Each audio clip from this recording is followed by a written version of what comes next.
우리 오늘 말씀 보겠습니다. 이사야 43장 7절 말씀인데요. 그 앞에 나와 있습니다. 앞에 나와 있고 앞에 거 보셔도 되고 말씀 찾으셔도 되는데 이사야 43장 7절 말씀입니다.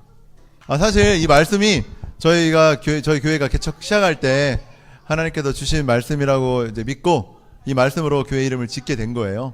그래서 여기 보면은 이제 영광을 위하여 창조한 이렇게 나오잖아요. 여기 보면은 영광을 위하여 창조한. 그래서 여기 영광을 위하여 창조한 그 부분을 가지고 이제 말씀을 가지고 이제 교회 이름을 졌습니다. 그러니까 사람은 하나님 영광을 위해 창조되었다. 이건데요. 말씀을 간단하게 보면 내 이름으로 불려지는 모든 자 이렇게 되어 있는데 우리는 이제 누구나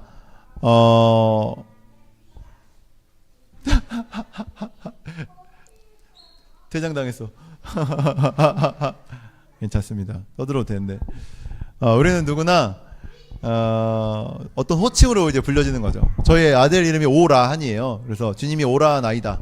둘째는 오늘이에요. 그래서 오늘 주님과 동행해라 이렇게 이름을 줬는데, 그러니까 라한이 아빠 이렇게 이제 부르기도 하고 목사님이라고 부르기도 하고 뭐 저희 어머니가 이름이 금순인데 금순이 아들 시골에 살아가지고 아유 금순이 아들이요 이렇게 많이 하셨어요. 그래서 여러 가지 호칭들이 있고 어떤 친구는 뭐 사장님, 과장님, 또 뭐 박사님 뭐 여러 가지 호칭이 있지만 성경에서 말하고 있는 것은 우리가 하나님의 아들, 하나님의 자녀로 불려야 한다는 것이 오늘 성경의 말씀입니다. 그래서 공동번역을 보면 아시겠지만 뭐 카톨릭이랑 같이 번역한 공동번역을 보면 내 백성으로 불리는 이렇게 해석하고 있고 우리말에서는 내 피부치들이라고까지 번역을 하고 있어요. 성경에서 보면 이제 뭐 눈의 아들 여호수아다, 요한의 아들 시몬이다 이런 식으로 누구의 아들, 누구의 무엇이라고 계속해서 성경은 사람을 표현하고 있는데 왜 그러냐면 그것이 그 사람의 정체성이기 때문이에요. 그 당시엔 더 그랬죠. 지금은 부모님이 뭐 어부라고 해서 내가 어부가 되고 그렇진 않.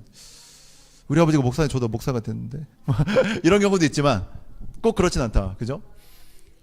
그 당시에 같은 경우는 이제 요한 아들 시몬다. 그러면 요한이 이제 어부니까 뭐 시몬, 베드로도 어부고 뭐 그런 식으로 했다는 거예요.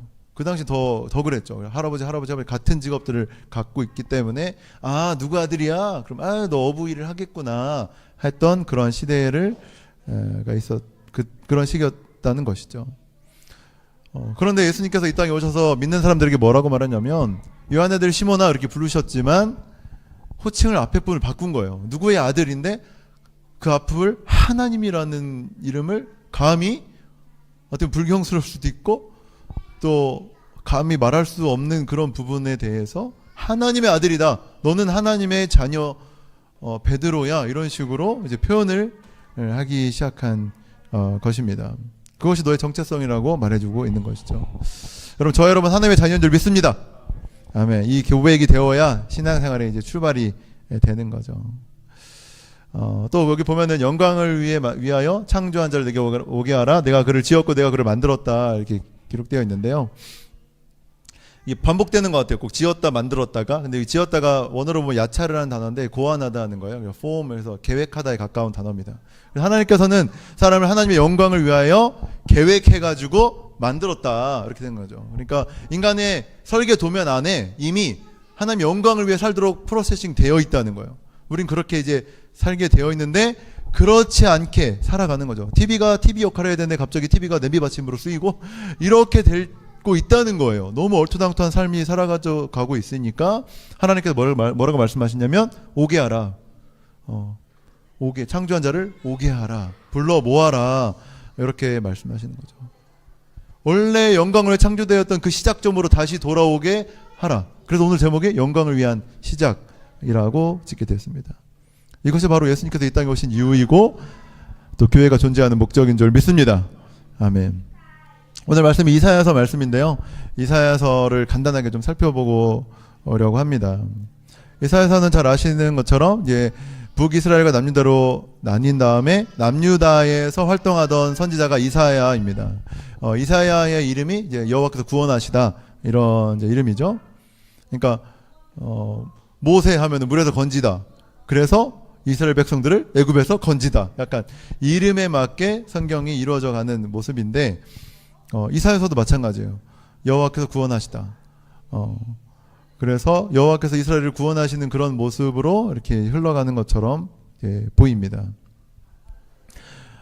그런데 이게 여호와께서 구원하시다 하기 때문에 구원이라는 게 나오지만 그 전에 뭐가 나오냐면 바로 타락한 이스라엘이 먼저 나오는 거예요. 왜냐하면 타락해야 또 구원을 하니까. 그리고 그 사이에 뭐가 나오냐면 타락, 심판, 구원. 타락, 심판, 구원 이렇게 나오는 거죠. 여기서 우리에게 주신 메시지가 있습니다. 그게 뭐냐면 타락하고 심판을 받는다는 거예요. 그리고 구원을 받는다는 겁니다. 심판이라는 지점이 있다는 거예요. 그게 뭐다? 죄는 사라지지 않는다는 것이죠. 제가 이제 개척을 해보셨지만, 그죠? 잠깐 했었다고 했죠. 개척 다 너무 잘 아시겠지만 개척을 하니까 사람들이 연락이 많이 와요. 제가 깜짝 놀랐어요. 전교회, 전교회까지 막 집사님들, 목사님들 막 연락 주셔서 막 응원해 주시고 기도해 주시고 하시면서 너무 기쁘더라고요. 근데 한 번은 제가 호주에서 신학을 하기 전에 호주에서 교회 개척을 한 적이 있는데 그때 성도님 연락이 온 거예요. 15년 전인데 한번 보자. 청주에 사는데 깜짝 15년 만에 만났죠. 근데 이제 그분이 이제 누님인데 남편이랑 더 얘기를 많이 하게 된 거예요. 말이 잘 통하고 자기가 아파트 대표가 됐대요. 알죠? 아파트 대표 힘이 막강한 거 아시죠? 아파트 대표가 됐는데 깨끗하게 일하려고 했다는 거예요.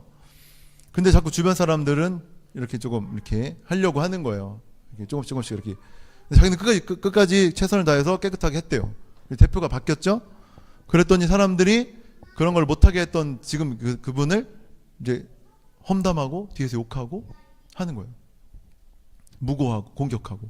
그러니까 이분이 마음이 너무 어려운 거예요. 나는 깨끗하게 잘했는데 그들과 같이 하지 않았다고 해서 욕을 먹는다. 그래서 이 사람들을 명예훼손이나 이런 걸로 고소를 해야 되나 말아야 되나. 오늘 아침까지 고민하다가 오늘 저를 만나게 됐습니다. 이렇게 얘기를 하는 거예요. 근데 왜 이렇게 그걸 고민하시는 거예요? 그랬더니 제가 예수를 믿습니다. 또 그러시더라고요. 아, 그렇구나. 어떻게 생각하세요? 고소를 해야 된다 말아야 된다. 고소를 해야 된다 말아야 고민되죠. 용서를 해야 되냐 고소를 해야 되냐. 답은 정확하게 내릴 수 없겠지만 저는 그래서 성경의 원리를 그날 생각이 나더라고요. 그래서 얘기를 해드렸어요. 예를 들어 그런 거죠. 다윗이 너무 잘하시니까 간단하게 다윗이 간음을 하고 살인을 하고, 그죠? 우리아를 살인하고 바세바를 간음하고 회개해요. 용서를 받아요. 하나님이 용서하셨다고 나와요. 그런데 죄값을 치른다는 거예요. 죄를 지은 다윗에게 나단 선지자가 와가지고 얘기하잖아요. 부자가 있었다. 양이 많이 있었다. 그런데 손님이 찾아왔을 때 옆에 있는 아주 가난한 사람이 양 한 마리가 있었는데 그것을 뺏어다가 잡아가지고 손님 대접을 하더라. 다윗이 그 얘기를 듣고 당장 죽여라. 얘기를 한단 말이에요. 4배로 갚아줘야 된다. 근데 나단이 뭐라고 합니까? 바로 너야. 딱 그러잖아요. 그러니까 다윗이 정신 차리는 거죠. 다윗이 어떤 죄값을 받습니까? 회개하고 용서를 받았다고 했어요. 그런데 죄값을 받습니다. 아들이 4명이나 죽어요. 바세바랑 간음을 했는데 임신이 돼가지고 그 아이가 태어났는데 죽게 되고 암논이 죽고 압살롬이 죽고 아도니아가 죽고 하여튼 아들 4명이 다 죽어버립니다. 그리고 간음을 했잖아요. 다윗의 후궁 10명이 있었는데 백두대낮에 간음을 당하죠. 자기 아들을 통해서 간음을 당하죠. 압살롬을 통해서 4배 이상의 죄값을 당하는 듯 보입니다. 용서는 받았지만 죄값을 치러야 한다 이거예요. 여러분 우리가 죄인인데 회개합니다. 하나님 용서하시죠. 땡큐 너무 감사합니다. 이렇게 살아가요. 그런데 이 죄가 공중분야 되냐 이거예요. 우리가 회개하면 죄가 그냥 사라져 버리냐 이거를 말하고 싶은 거예요. 그렇지 않다는 거죠. 누군가는 반드시 죄값을 치러야 한다는 겁니다. 그래서 예수께서 이 땅에 오셔서 그 죄값을 치러주신 거죠.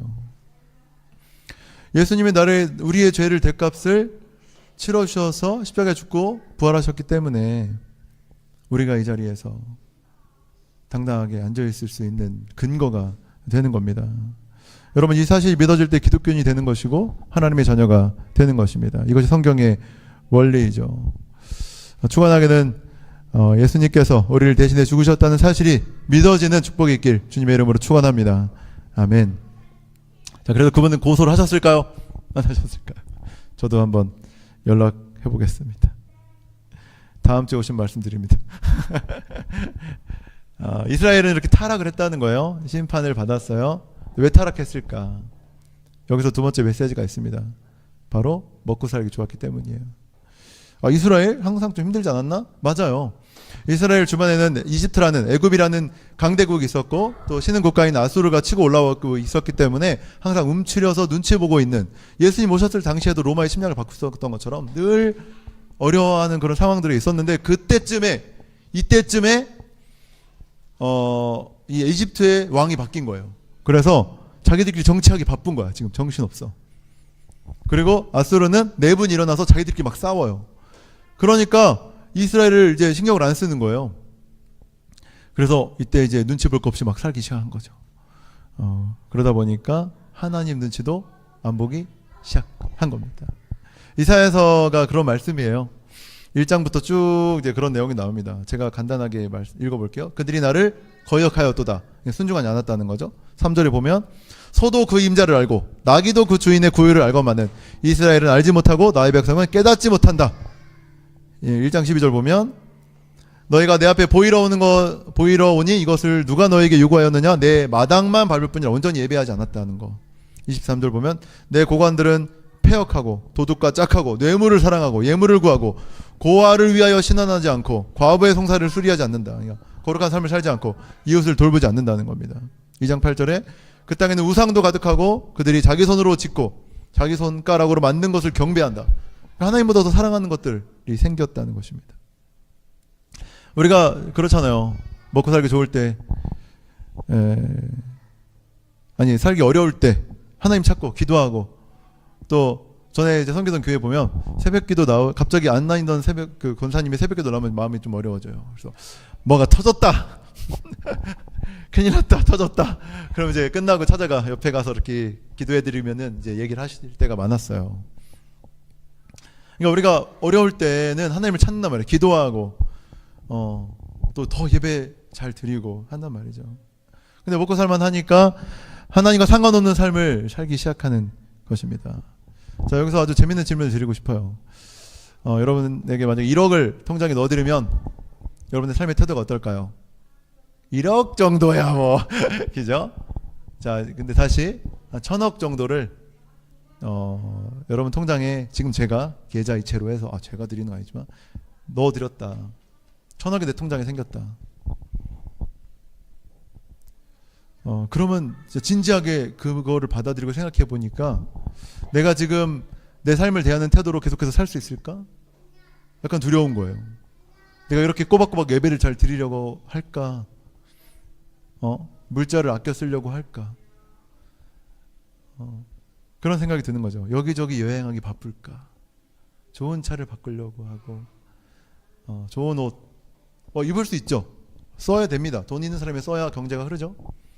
하지만 겸손하게 이런 태도로 내 삶을 대하고 사람들을 대하고 하나님을 대할 수 있을까? 먹고 살만 하면 가능할까? 이런 생각을 하게 됩니다. 제가 결혼을 했습니다. 이제 한 8년 차 된 것 같아요. 저 뒤에 아내가 있는데 결혼하기까지 어려움이 있었습니다. 여러분들 어떠셨는지 아주 궁금해요. 나중에 꼭 얘기해 주세요. 양가 부모님의 관계, 그죠? 재정, 또 우리가 직업이 저기잖아요. 또 목회자니까 또 그런 것들, 갈등 상황들을 이겨내고 결혼을 했단 말이죠. 남들하는 결혼식도 하고, 또 결혼식을 준비하면서도 많이 다퉜던 것 같아요. 그러니까 뭐 우리 둘만의 관계에서는 그래도 조금 버틸만한데 양가 부모님의 관계가 들어오니까 더 너무 서운하고 막 오해되고 막 이런 일들이 있었죠. 근데 그렇게 힘들게 결혼식을 했어요. 하고 이제 가정에 딱 도착하니까 어때요? 천국입니까? 천국이 펼쳐집니까? 뭘 말씀드리고 싶냐면 결혼 생활 유지하기가 더 힘들다는 거죠. 결혼식보다. 결혼식 할 때도 진짜 힘들었지만 이 유지하기가 너무 힘들다. 힘들다는 표현보다는 더 큰 에너지가 필요하다라는 것을 깨달았어요. 저희는 뭘 때문에 싸냐면 후라이팬 같은 거 갖고 싸웠어요. 그런 거 안 싸워보셨죠? 저는 계란 후라이를 2개씩 해 먹어요. 그래가지고 어릴 때 못 먹고, 그런 건 아니지만 결혼을 2개씩 해 먹기 때문에 후라이팬 큰 게 필요하단 말이죠. 근데 아내는 계란 후라이팬을 조그만 걸 1인용 걸 쓰고 싶다는 거예요. 그거 둘이 막 투닥투닥 막 싸우는 거예요. 근데 갑자기 언성이 올라가는 거예요. 그 후라이팬이 뭐라고. 근데 그날따라 누가 오는 날이다? 장인 장모님이 오시는 날이다. 둘이 얼굴이 불그락불그락 하면서 싸우고 막 후라이팬 들고 막 흔들고 막 난 이거 쓸 거다 막 이러고 있는 사이에 장인 장모님이 오신다고 이제 얼마 안 남았다고 막 연락이 오고 우리는 막 화가 가라앉지 않고 막 이런 거예요. 완전 신혼 초기에. 와, 근데 빨리 이걸 풀어야 또 장인 장모님 모실 거 아니에요. 근데 그렇다니까요. 그런 진짜 사소한 것들로 진짜 많이 이제 싸웠죠. 지금도 싸우고 있지만 그때만큼은 아니다. 자, 이사야서를 읽다 보면 너희를 구원하신다, 구원하시겠다 이렇게 주제처럼 보여요. 핵심처럼 보이지만 이거의 핵심은 뭐냐면 너희는 이미 구원받은 존재다 이거예요. 그리고 내가 마지막 때에 반드시 너희를 구원할 것이다. 여기까지 가는 거죠. 구원의 확신을 가지고 살아라. 구원받은 자로서 살아라. 세상은 타락하고 하나님 없는 것처럼 살지만 바른 자세를 잃지 마라. 내가 너희들을 보고 있다. 그것을 말하는 것이 바로 이사야의 말씀입니다. 즉 교회 다닌다고 구원받았다고 끝이 아니라는 거예요. 그것이 시작이라는 겁니다. 그러니까 구원받은 자의 삶, 우리가 예수 믿고 이제 시작했단 말이에요. 예수 믿고 신앙생활을 시작했어요. 구원받은 자의 삶을 시작했는데 큰 에너지가 든다는 거예요. 근데 우리가 왜 이렇게 자괴감과 괴리감이 드냐면 많은 성도님들이 그런 생각을 하게 되냐면 예수 믿고 구원받았으니까 아주 작은 내 삶의 모든 것들을 제하여 내고 아주 작은 에너지만을 가지고 신앙생활을 하려니까 이게 자괴감에 빠지는 거예요. 근데 그렇지 않다는 겁니다. 신앙생활 할 때 큰 에너지가 결혼생활처럼 더 큰 에너지가 신앙생활에 필요하다는 것이죠. 예수님께서 우리에게 뭐라고 말씀을 하십니까? 요한복음에 보면 이제 13장 정도부터 이제 최후의 만찬이 시작이 이제 되죠. 약간 긴 부분을 할애했는데 그래서 13, 14, 15, 16장 이렇게 이야기 나누시고 17장에 기도하시는 장면이 나와요. 요한복음 보면. 근데 예수님께서 베드로의 발도 닦아주시고 누가 나를 배반할지 약간 힌트도 주시는 것 같고 여러 가지 얘기를 많이 하신단 말이죠. 근데 그 최후의 만찬 이제 식사 자리의 교제에서 예수님께서 하셨던 핵심의 메시지가 뭐였냐면 너희는 나보다 더 큰 일을 하게 될 것이다. 이거예요. 그리고 17장에 뭘 위해 기도하시냐면 너희 그 제자들의 사역에 대해서 기도를 하시는 장면이에요. 하나님 내가 나에게 맡겨주신 자들 잃지 않게 해주십시오. 또 저들이 만난 사람들 그 사역의 부분에 대해서 기도하시는 거거든요.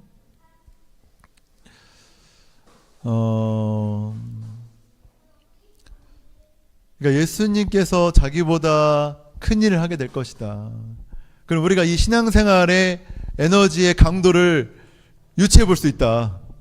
예수님의 고난과 사역에 대한 강도를 우리가 본다면, 그죠? 얼마나 강도가 있습니까? 예수님의 사역이.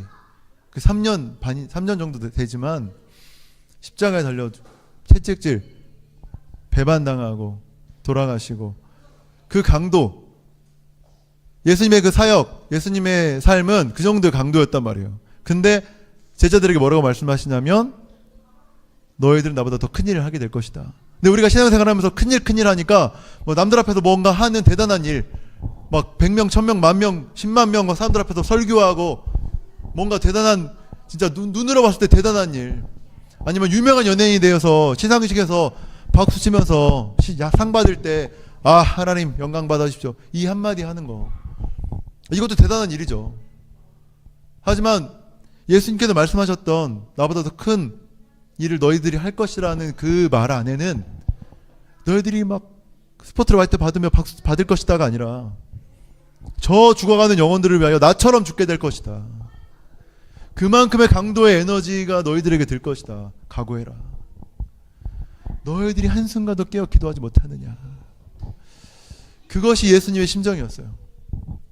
근데 우리가 신앙생활 하면서 또 목회자로서 성도들 가르칠 때 예수 믿고 복 받습니다. 잘 될 것입니다. 당연히 잘 되죠. 하지만 그 정도의 것으로 사람들에게 말하지 말아야 한다는 것입니다. 저는 오늘 사실 뭐 목사님들이 오실 줄 상상도 못했죠. 그래서 사실 저희 교회 청년들이 있는데 믿음이 없어요. 믿음이 없고 그냥 지금 저랑 좋아서 이렇게 오는 청년들이 이제 교회 등록을 했어요. 온라인 폼으로 되어 있는데 네이버 폼으로 해서 등록을 해서 오기로 했는데 오늘 일이 있어서 못 왔거든요. 근데 그 친구들이 이 말씀 들어야겠다라는 마음이 생겨서 이 말씀 준비한 거예요.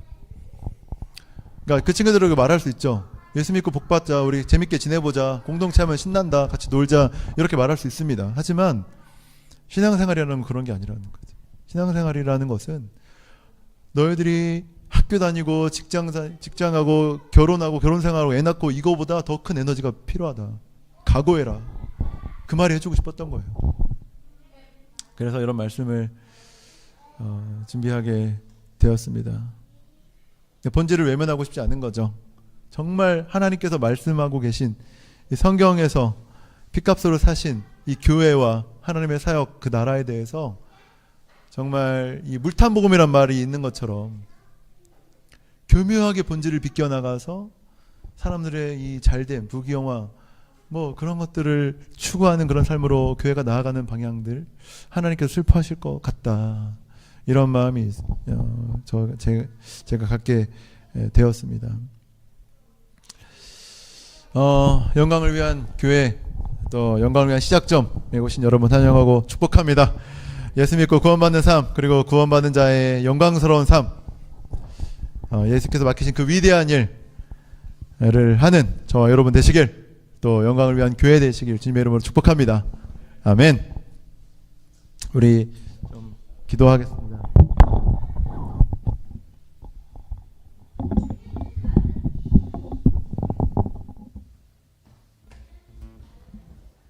우리 아까 불렀던, 혹시 아까 불렀던 찬양 아시나요? 나의 기도하는 것보다? 처음 들어보세요?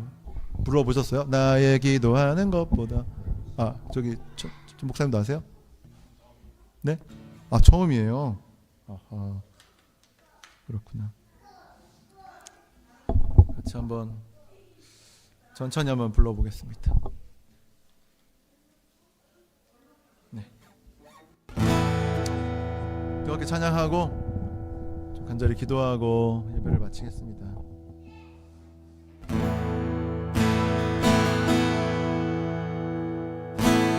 나의 기도하는 것보다 더욱 응답하시라 하나님, 나의 생각하는 것보다 더욱 이루시는 하나님, 우리 가운데 역사하신 능력대로 우리들의 간구함을 넘치도록 능히 하실 주님께 모든 영광과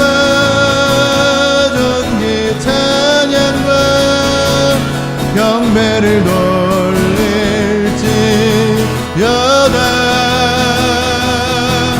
모든 영광과 전기 찬양과 경배를 돌릴지어다.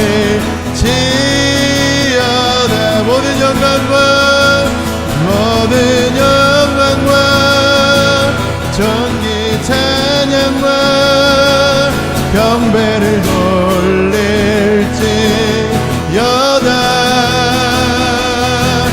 모든 영광과 전기 찬양과 경배를 돌릴지어다.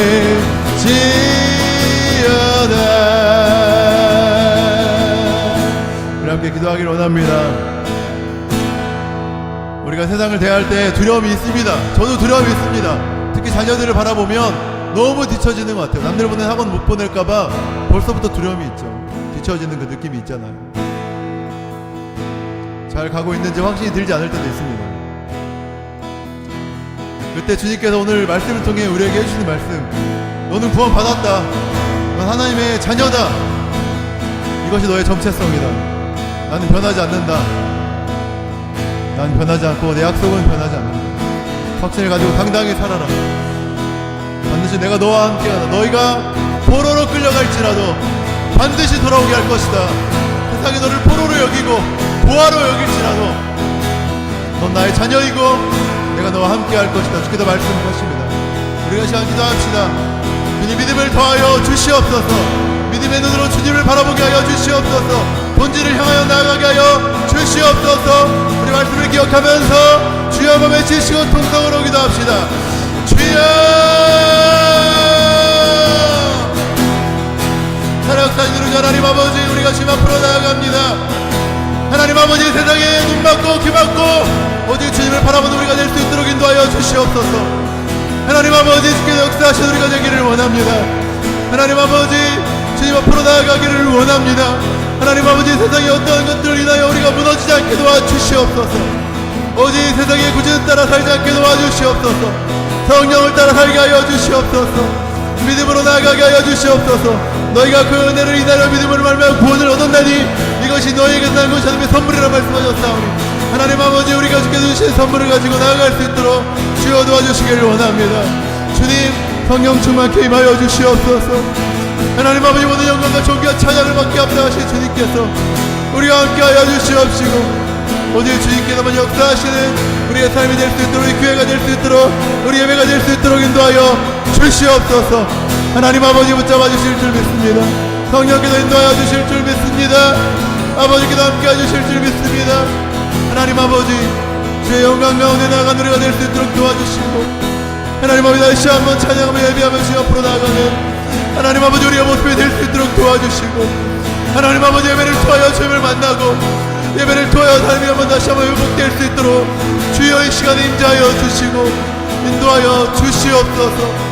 성령 하나님 아버지, 세밀하게 말씀하시는 주님, 하나님 아버지, 광야에서도 말씀하시는 주님, 가나안 땅에 들어가게 하시는 주님, 그곳에서도 아버지 주의 말씀을 따라 살게 하시는 주님, 하나님의 여호와는 구원이십니다. 변하지 않으십니다. 우리를 인도하여 주시는 분이십니다. 하나님 아버지, 축복하시고 인도하여 주시옵소서. 다시 한번 주의 영광을 위해 나아가는 우리의 삶이 될 수 있도록 주여 도와 주시옵소서. 할렐루야 주님, 할렐루야 주님, 역사하시고 마지막으로 한 번 더 기도할 때에 성령 하나님 아버지, 우리 앞길을 인도하여 주실 줄 믿습니다. 우리의 자녀들을 축복하여 주실 줄 믿습니다. 하나님 아버지, 지금 힘이 하나 주께서 역사하시고 말씀하시고 우리가 주님을 붙잡을 때 하나님께서 우리 앞길을 인도하실 줄 믿습니다. 하나님 아버지, 우리의 앞길을 예수 그리스도의 영광을 위한 그 비전을 향하여 나아가는 우리의 삶이 될 수 있도록, 특별히 우리 목사님들, 사모님들, 자녀들 또 될 수 있도록 주여 역사하여 주시옵소서. 기름 부어 주시옵소서. 우리 주 한번 외치시고 서로 중보하며 축복하며 기도합시다. 주여, 살아계신 하나님 아버지, 하나님 아버지, 우리 박재 목사를 위해 기도합니다. 성령 하나님 아버지, 인도하여 주시옵소서. 성령 충만케 인도하여 주시옵소서. 하나님 아버지, 열리고 아버지 나아갈 수 있도록, 전진할 수 있도록 주여 도와주시고 학업하시는 모든 일들 가운데 주여 함께하여 주시옵소서. 하나님께서 지혜를 주시옵소서. 논문을 잘 쓸 수 있도록 주여 함께하여 주시옵소서. 하나님 아버지, 하시는 사업 가운데 축복하여 주시고 성령 충만케 인도하여 주시옵소서. 하나님 아버지, 저도 목사님 축복하여 주시고 하나님 아버지, 교회 개척을 놓고 또 기도하고 있습니다. 사모님과 자녀들을 축복하여 주셔서 하나님께 기도할 때 아버지 자녀들의 양육을 주께서 책임져 주실 줄 믿습니다. 하나님 아버지, 인도하여 주시오. 성령 인도하 주시옵소서. 축복해 주신 주님을 따라 살아갈 수 있도록 우리 목사님, 우리 목사님들을 축복하시고 사모님들 책임져 주시옵소서. 할렐루야. 주께서만 역사하실 줄 믿습니다.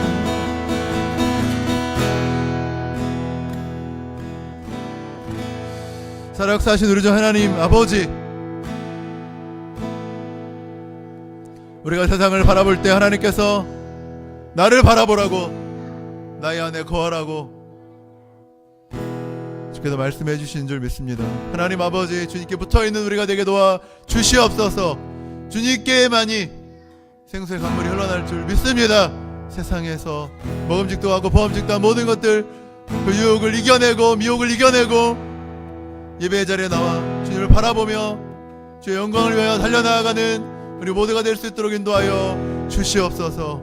살아계신 하나님 아버지, 특별히 오늘 첫 예배를 드립니다. 예배 가운데 함께하여 주셔서 성령 충만케 하여 주시고, 우리가 보여지는 것으로 인하여 좌절하거나 또 기뻐하거나 슬퍼하는 것이 아니라 보이지 않는 하나님으로 인하여 만족하고 기뻐하는 우리 모두가 될 수 있도록 주여 도와 주시옵소서. 주께서 함께 하실 것을 믿습니다. 이제는 우리 주 예수 그리스도의 은혜와 하나님의 사랑과 성령의 교통하심이, 하나님 아버지, 여호와는 구원이십니다. 우리는 구원받은 자로 살겠습니다. 고백하며 나가는 모든 성도님들의 고백 위에, 가정 위에, 사업 위에, 그들의 미래 위에, 특별히 다음 세대 우리 아이들 위에, 이 영광을 위한 교회 위에 지금부터 영원토록 함께 하시기를 축원하옵나이다. 아멘.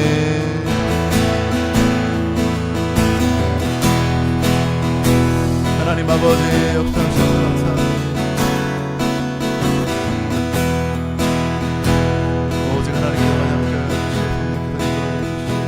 모든 영광을 받아주시옵소서.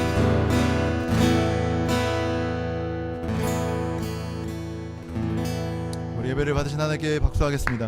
하나님 감사합니다. 찬양합니다. 모든 영광 하나님 받아주시옵소서. 아멘.